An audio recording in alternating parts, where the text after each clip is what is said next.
Well, I've got the blog, theharnessedge.ca, but truthfully I haven't done anything for a little while just because I'm too bloody lazy.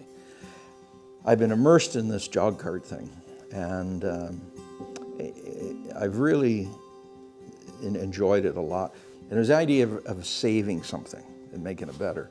And with these jog carts, you know, when I used to do, especially the videos of 2-year-olds in training, I traveled everywhere, and you'd see carts been smashed and thrown up against the barn, and I never forgot that.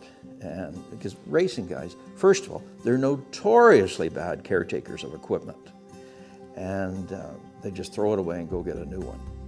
And when I got the idea to refurbish carts, I was told, well, there's not many around, type of thing. Well, I just finished 23. I'm on the 24th, so they're around, and you can see in the backyard a bunch of them and more coming. And it's a good feeling to save these old girls, put them back. They're like new when I'm done, and they fulfill a purpose. I'll never forgive the Ontario Liberal Party for just throwing us under the bus in the cancellation of the Slots at Racetrack program. They should be in jail for what they did. But it's done. We're a subsidized game now, and we have to live with the money that's out there. I see on Facebook, you know, these characters railing against Woodbine and blah, blah, blah. If we didn't have Woodbine, we wouldn't have anything. So get over it. Just get on with it. You have to change your business model. You have to be a lot more business-like about what you do in order to survive. It's tough out there. I know it is tough to make a buck. There's going to be less tracks. It's very difficult for racing to have partners who aren't interested in racing. I mean, how do you know, it's like a marriage. If one partner isn't on the same wavelength, you've got a problem. But we have to work with what we've got. And someone could say to me, well, what the hell does that mean? Well, if you're in ownership or you're in training horses, there's going to be less racing. You have to accept that. And there's going to be a need for better racing. You have to find a way to pony up your owners or your own self with your money to go after better horses. It's just that simple. And manage them well. So we've got a great place to race. Everything's very close. I mean, I always laugh when you hear people say, oh God, I gotta go to Rita Carlton. Hey, you're going down for X number of dollars and you do it once a year. Is it that big an ordeal? Really? I know it's not like Mohawk, but get on with it. And you know, there's nothing wrong with racing for many people that more money wouldn't fix, but it's not coming. It is what it is. And the ones who have accepted it and worked their business model to it are the ones that they've got it. That's just the way it is. Well, I'm very optimistic about the fact I don't own a restaurant. I mean, for the racing people to say, woe is me, have a chat with some of these characters that own restaurants and see how they feel about things. I mean, everything is very difficult, and this COVID thing to me, it's going to drag on for several years. And the start, stop, staffing problems, you know, you just go on and on. Racing has a chronic shortage of help. That's an issue, and nobody's talking about it with any solutions, and that needs to be addressed. Who to lead the way, I'm not quite sure, but it's a big issue. And to answer your question, Woodbine Mohawk had its best numbers ever for wagering in 2021. So there's something to be taken from the fact in a pandemic, your wagering is the highest ever. Now you can say it could be from boredom or whatever the people did, but the truth is, if we ever get back fully, there's still a nervousness about going, you know, out in big crowds for the most part. And that's going to take some time. So this wagering remotely, it's going to be the mainstay, I believe. We have to build on that. And the way we build on it is better better products. And that can include the people you interview. Now that desperate man story was a great story, great story. I mean, there's many elements, and people can relate to that, the common man and so forth. You know, there's things like duly resolved. I was a little close to that one because Cool Creek Farm raised him, and Harry Rutherford had passed away. His wife, she gets cancer right in the wake of that. And she asked me if I would help her market the yearlings. Well, there's no sale at London. They went virtual. And she decided that she'd pull her horses out of Lexington and she'd sell them up at the win-back sale there. That's fine.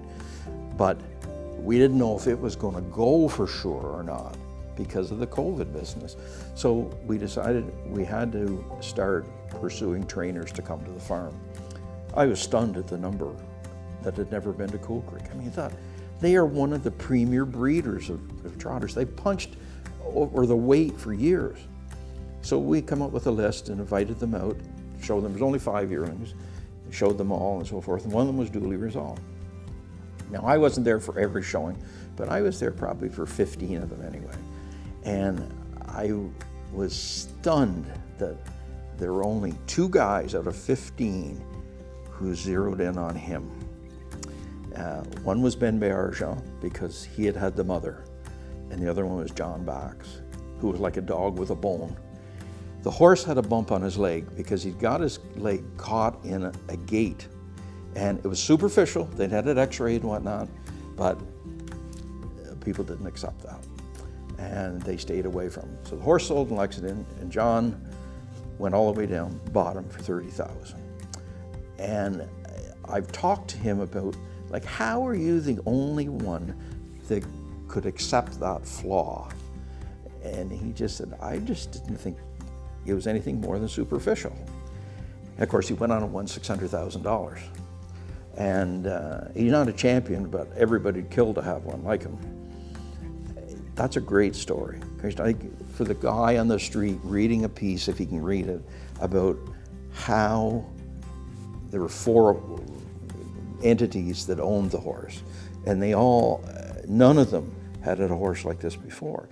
And I've done enough stories to know for the people who score a really good horse, it's fantastic.